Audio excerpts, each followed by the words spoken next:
On vous souhaite la bienvenue à ericlatour.com. Dans quelques instants, on vous parle des 25 ans de l'AQDR du Richelieu. Mais d'abord, elle est musicienne, un peu historienne, écrivaine, a travaillé longtemps dans le monde de l'enseignement. On vient de lui rendre hommage au gala des prix Essar.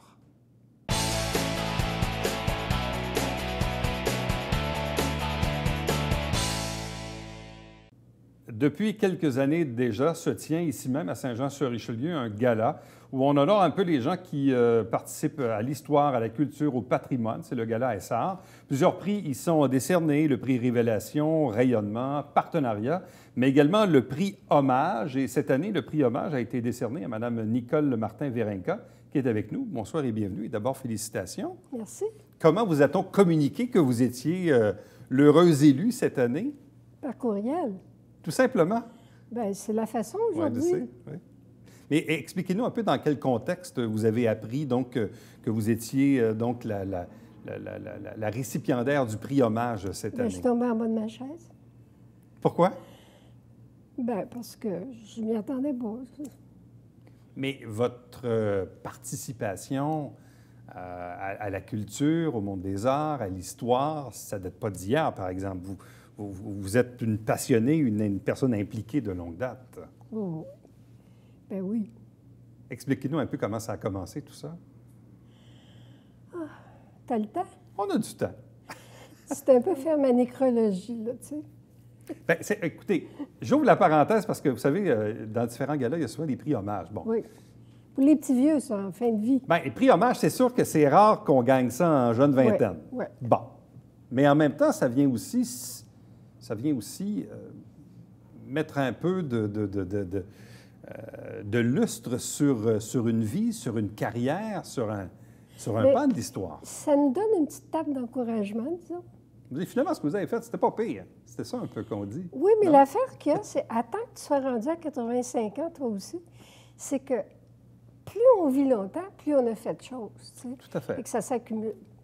Parce que moi, quand j'ai vu, évidemment, le nom des récipiendaires, j'ai vu bon prix hommage décerné à Mme Martin-Vérinca, je me suis dit, « Hey, c'était ma directrice d'école en secondaire 1, à Marguerite Bourgeois. Hein? » Mais je t'ai moins connue parce que tu n'étais pas assez tannant. Non, c'est ça, j'étais pas assez tannant. Tu as peut-être changé, remarque, là, je ne sais pas. Mais vous avez travaillé dans le monde de l'éducation pendant toute votre carrière, mais au-delà de travailler dans le monde de l'éducation, vous aviez aussi une passion particulière pour les arts, la culture, le patrimoine et l'histoire. Oui. Mais c'est parce qu'une journée, en fondant le musée de Saint-Jean, avec Réal Fortin, Jean-Yves Théberge, on parlait d'histoire régionale. Les gens riaient de nous, ils nous regardaient avec des grands yeux de l'histoire régionale. C'est ça, il n'y en a pas. C'est la guerre de 1812. Qu'est-ce que c'est ça? Ouais. Alors, Réal et moi, on a commencé à creuser beaucoup. Puis on s'est rendu compte qu'il fallait donner aux gens du matériel. Parce que l'histoire est partout. Hein? Par notre travail, on peut aider les commerces à se donner une signature. La région, exemple, il y a la région de l'amiante, il y a la région de l'acier, on voit les autoroutes. Mais ici, maintenant, il y a la vallée des Forts. Oui. On se distingue. Et puis, peu à peu, ça fait quand même 40 ans là, qu'on est là-dessus, peu à peu, ça s'est développé. Puis on ne s'en plaint pas du tout. Mais le travail n'est qu'amorcé. Il va falloir que les jeunes historiens ne se contentent pas de tout simplement citer les vieux, là, qui fassent avancer le dossier. Parce que c'est vraiment l'enfance de l'histoire ici. Là. On en est là. En quoi, il y a plusieurs années, donc à la fondation du musée, en quoi c'était pour vous important que la région, comme vous dites, ait sa signature, qu'on retrace un peu les pans de l'histoire qui nous a menés à ce qu'on est aujourd'hui? En quoi, pour vous, c'était important de le signifier, de mettre sur pied une institution? Je ne sais pas si tu te rappelles beaucoup de tes cours d'histoire. Oui. J'avais Louis Richer. Ah, bien, tu étais un chanceux. J'étais très chanceux. Non, mais il y a eu des magnifiques preuves d'histoire.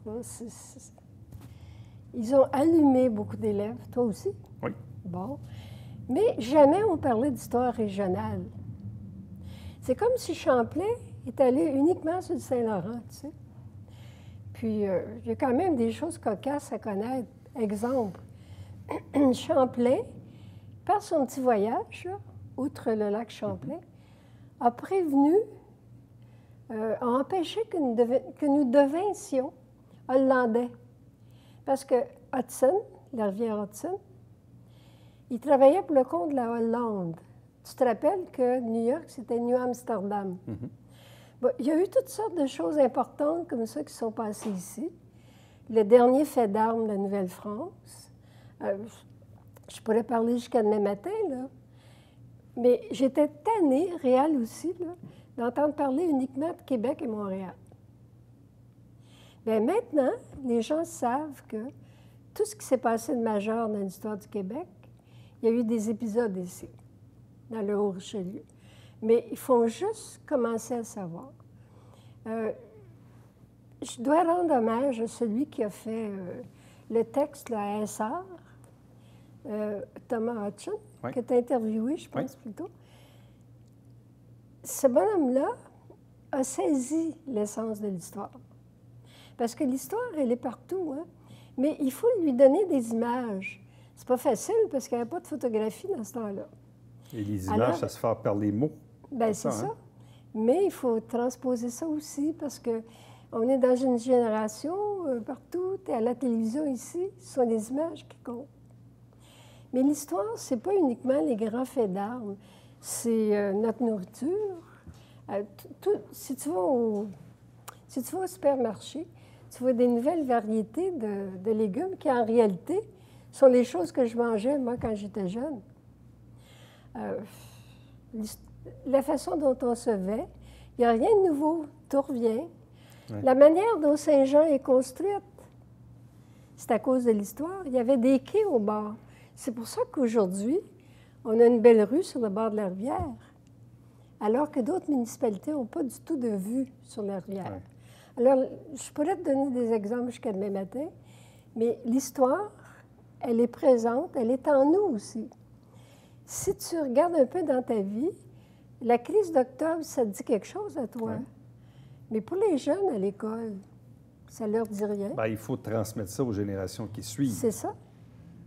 Un peu comme tantôt on parlait de Thomas, puis d'ailleurs, dans une autre émission, on le recevait parce que, visiblement, il a une fascination pour les ponts et a fait un vidéoclip pour rendre hommage au vieux pont Gouin qu'on est en train de démanteler, justement, pour qu'on puisse peut-être s'en rappeler dans un futur et que nos enfants et nos petits-enfants puissent également s'en rappeler qu'autrefois, il y a eu un pont qui s'appelait le pont Gouin, mais autrefois, il y avait aussi un pont qu'on appelait le pont Blanc ou le pont Jones. Oui, il y a eu un épisode des Patriotes. Bon. Bien, c'est ça, et tantôt, vous faisiez référence un peu à l'histoire, mais quand on a célébré les 350 ans de la ville, moi, je m'étais procuré le livre qui a été rédigé par une historienne du nom de Marie-Lou, qui a travaillé avec Réal Fortin, d'ailleurs. Désolé, je ne me rappelle pas de son nom de famille. Mais quand j'ai lu ça, j'étais en vacances, et c'est là qu'on voit et qu'on comprend comment la ville ou la région de Saint-Jean-sur-Richelieu fait partie un peu des faits et gestes de la Fondation du Québec et du Canada. Que tout a transité par ici, dans le fond, là. On a fait une bonne partie. C'est une zone de contact ici. Oui. Ça l'était du temps de Champlain. Ça l'est encore plus avec un président aussi agréable que Trump. Il faut vraiment préserver la zone de contact. Mais quand on réfère à l'histoire plus ancienne, on voit des pistes de solutions. Moi, j'étais un petit peu tannée d'entendre « Oh, il faut savoir d'où on vient pour savoir où on va ». J'ai essayé longtemps de savoir qu'est-ce qu'il voulait dire. Je trouvais que c'était une bien belle phrase, mais ça voulait dire quoi? Mais concrètement, nos ancêtres étaient pas mal futés. Puis je pense que ça fait pas de tort d'un peu revisiter ce qu'ils avaient fait. Quand vous regardez ce que le musée est devenu aujourd'hui ou l'importance qu'on accorde à l'histoire maintenant aujourd'hui dans la région... Sauf les Patriotes. Vous trouvez que ça manque, ça? Oui, mais ça... Ouais. C'est comme si on en parle un peu plus haut, là, dans le bout de Saint-Charles, Saint-Denis et compagnie, mais on dirait qu'ici, les Patriotes, à part le chemin des Patriotes, là, qui porte le nom des Patriotes, c'est pas quelque chose dont on parle souvent dans le secteur. Même ici. à la maison de Saint-Denis, ils n'en parlent pas. Pas tant, non? Non. Bien, si tu veux te renseigner, mes 3 prochains livres, ça va être là-dessus. Oh oui, c'est énorme ici, l'histoire des Patriotes. Je comprends les gens du musée du Fort Saint-Jean sont un peu coincés Parce que disons que c'est pas le sujet préféré de l'armée C'est sûr. du fédéral. Puis au musée, ici, on n'a pas de place. Puis comme je dis toujours, dépêchez-vous à construire un vrai musée. Tu sais, c'est la place... Je me souviens quand on a choisi la place du marché, on était bien chanceux de l'avoir, mais on ne s'est pas fait des amis avec les maraîchers. Les maraîchers ont besoin de cet édifice-là. Alors, ça prend... Puis il faut absolument avoir un centre d'interprétation du Richelieu, du Haut-Richelieu. Parce qu'un jour ou l'autre, on va avoir des campus universitaires ici. Puis là, on va pouvoir mettre les patriotes. Mais au musée actuel, j'ai fait un panneau là, ou deux, mais c'est pas plus. Pourquoi qu'on parle de la céramique? Oui, c'est bien. Oui. Oui. Oui. Puis c'est provincial en plus. C'est super. Mais notre musée régional a rapetissé un petit peu. On ne peut pas tout mettre. Hein? Ouais. Puis c'est plus difficile de faire des activités pour les jeunes aussi, pour un musée régional. Alors que la céramique, c'est un atelier de création aussi. Parce que l'histoire, c'est pas seulement des vieux faits, là. C'est les arts, c'est la musique, c'est tout ensemble. Hein? Même la nourriture. Côté professionnel, donc carrière dans l'éducation, enseignante, puis directrice, c'est une bonne carrière, une longue carrière dans le monde de l'enseignement? Mais en réalité, c'est pas ça ma carrière. Non? Non, c'est en musique. Plus? Ouais. Puis j'ai rencontré mon mari au conservatoire. Oui. Non, mais je suis musicienne de carrière. Mais sauf que pour élever une famille, il faut faire un choix entre les enfants et la famille. Parce que quand tout le monde est à la maison, nous autres, on travaille, les musiciens. C'est comme ça que je suis devenue enseignante. Puis par la musique? Oui. Puis j'ai aimé ça beaucoup. Tu sais, quand on rencontre des anciens élèves comme toi, c'est toujours un plaisir. Comme Thomas, c'est toujours un plaisir. Puis surtout de voir leurs enfants à eux. Mais je me dis, enseigner l'histoire aujourd'hui, c'est pas un cadeau. Parce que regarde, quand toi, tu étais à l'école, tu as appris un paquet de choses. Des fois, ça ressemble un peu à un bourrage de crâne. Mais par-dessus ce que tu as appris, toi, il faut tout mettre, ce que tu as vécu depuis. En plus. Qu'est-ce que ça va être dans 50 ans? C'est pour ça que ça nous prend des ordinateurs aujourd'hui. Oui. Ça nous aide un peu. Mais tu sais, quand tu enseignes à un enfant, là, tu le regardes devant toi, tu as l'impression d'allumer une étincelle dans leurs yeux, une étincelle d'avenir. C'est des projets d'avenir. Il faut leur donner des modèles aussi, puis il y en a plein. Et donc, malgré le travail en enseignement, quelle place a occupé la musique dans votre vie? Elle est toujours là, la musique. C'est à peu près comme...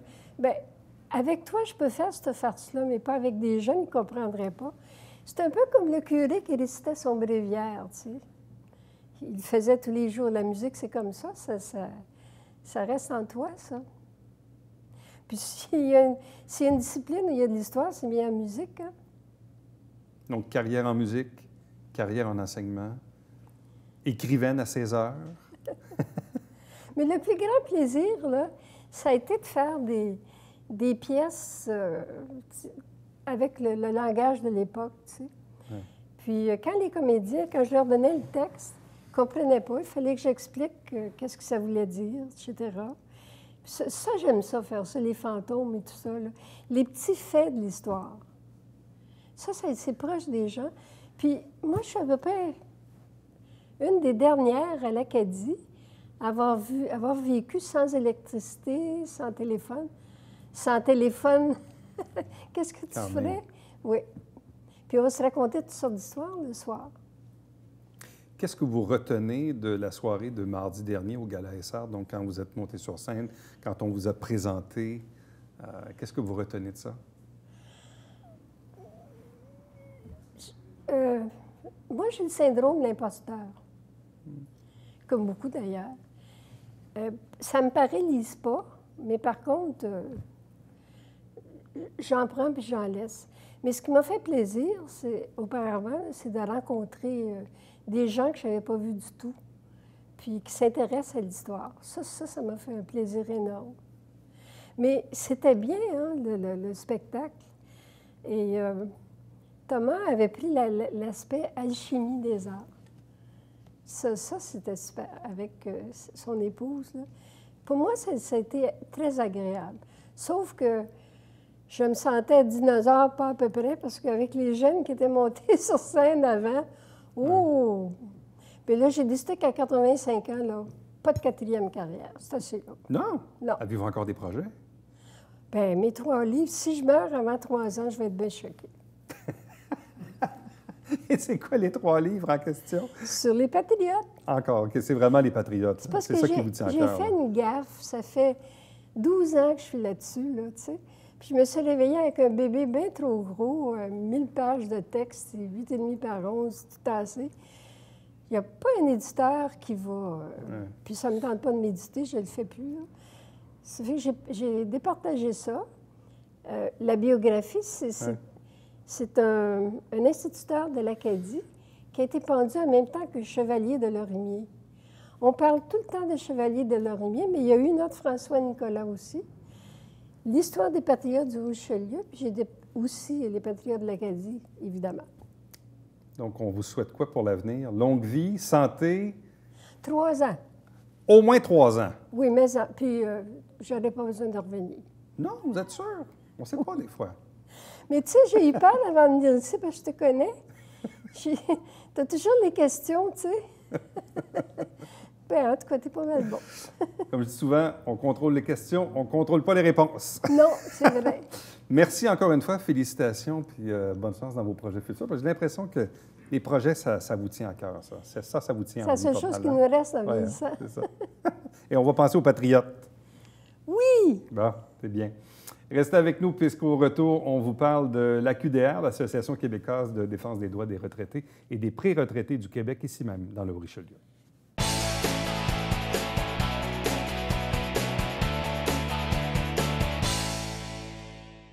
Mesdames et messieurs, bonjour et bienvenue à la Justice entre nous. Mon nom est Serge.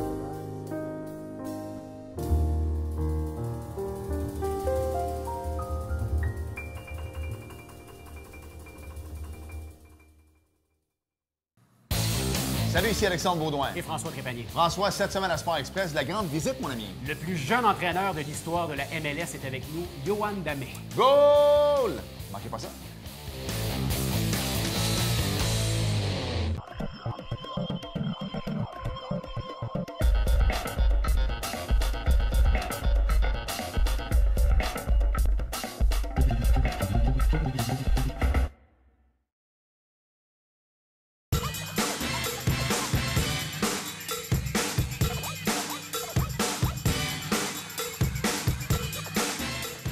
Dimanche, 9h30, Télé Bingo, on vous attend.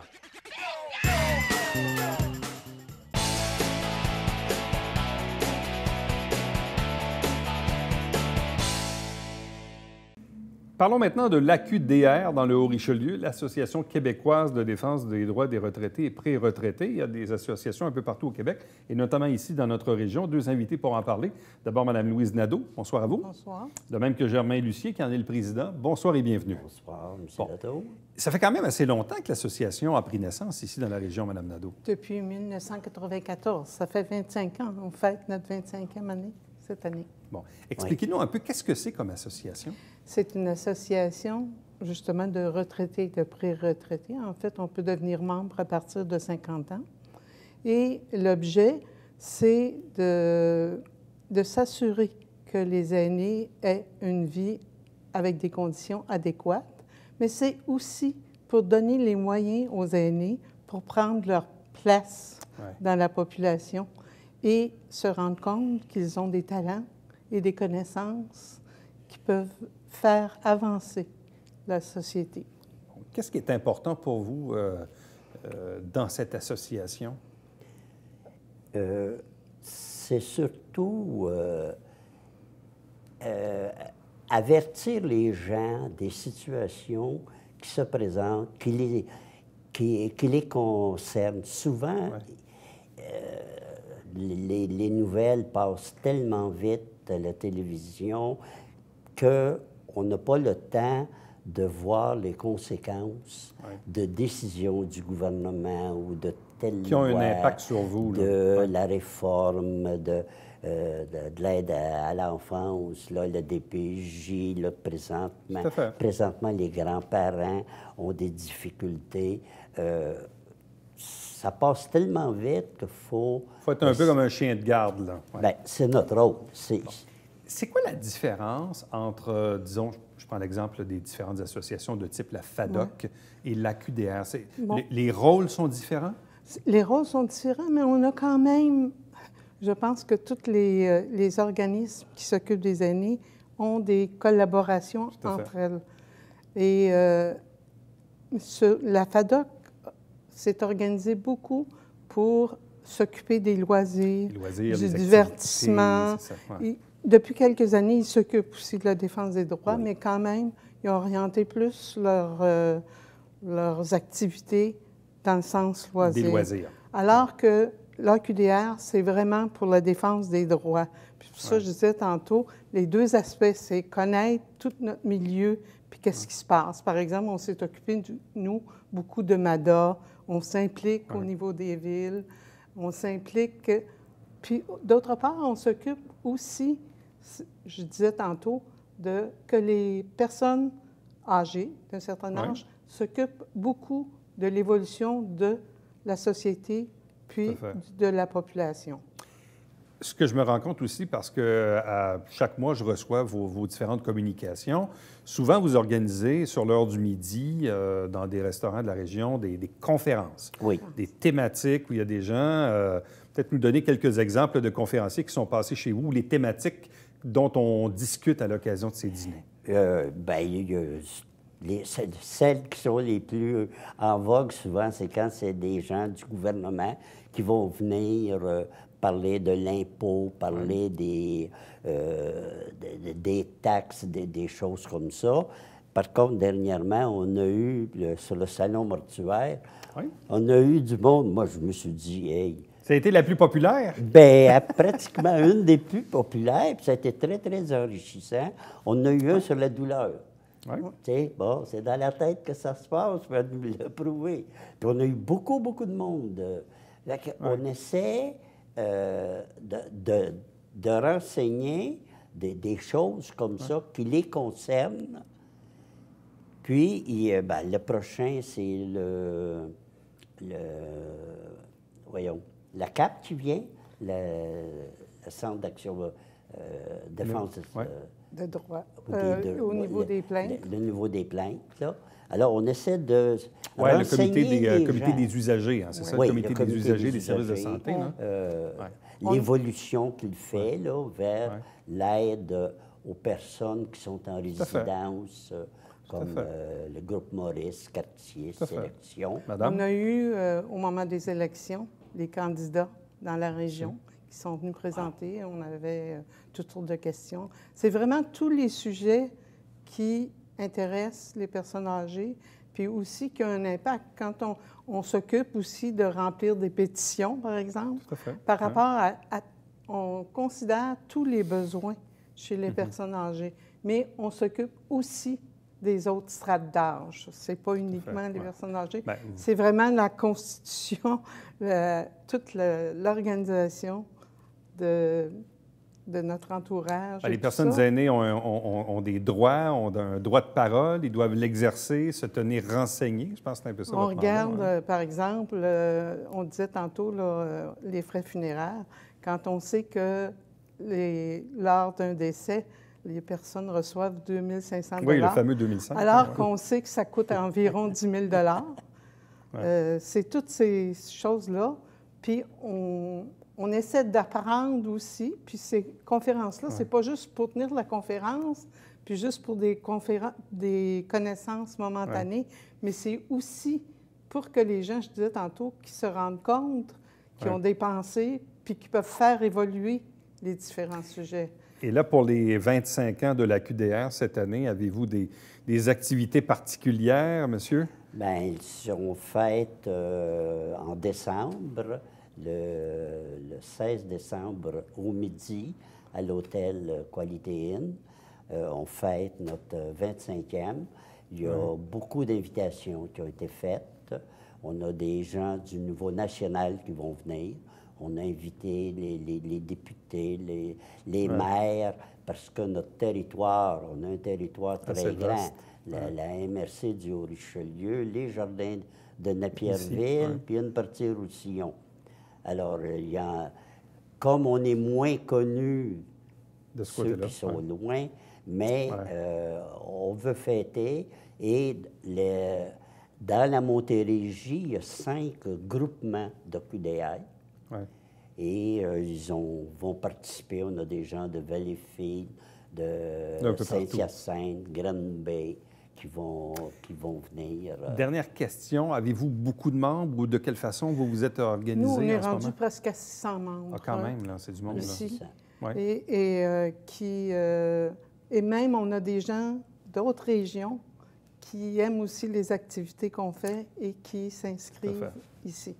Alors donc, on célèbre cette année les 25 ans de l'AQDR, l'Association québécoise de défense des droits des retraités et pré-retraités du Québec, le section ici même au Richelieu. Donc, invitation particulière pour le mois de décembre, pour le 16 décembre, bien sûr, pour cette activité du 25e. À vous deux, merci beaucoup. Puis, longue vie. Je pense que c'est important que les gens sachent évidemment que ça existe et s'ils veulent y participer, bien sûr, ils peuvent bien sûr vous contacter. C'est nous qui vous remercions et on s'aperçoit d'ailleurs toute l'évolution qu'on a eue alors qu'on a commencé juste un petit groupe.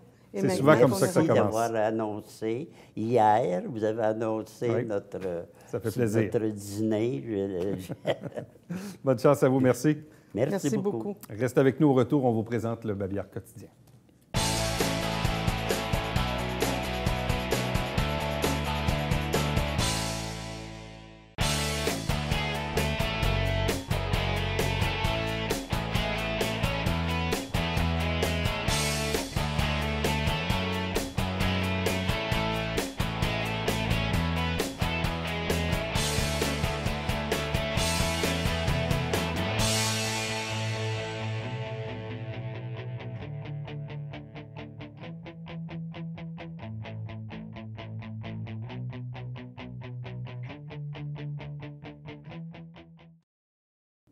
On vous rappelle que ce sera l'heure du marché de Noël 6, 7, 8, 13, 14, 15 décembre, ici même sur la place du marché dans le Vieux-Saint-Jean. Donc, allez faire un tour, c'est fort important et fort divertissant.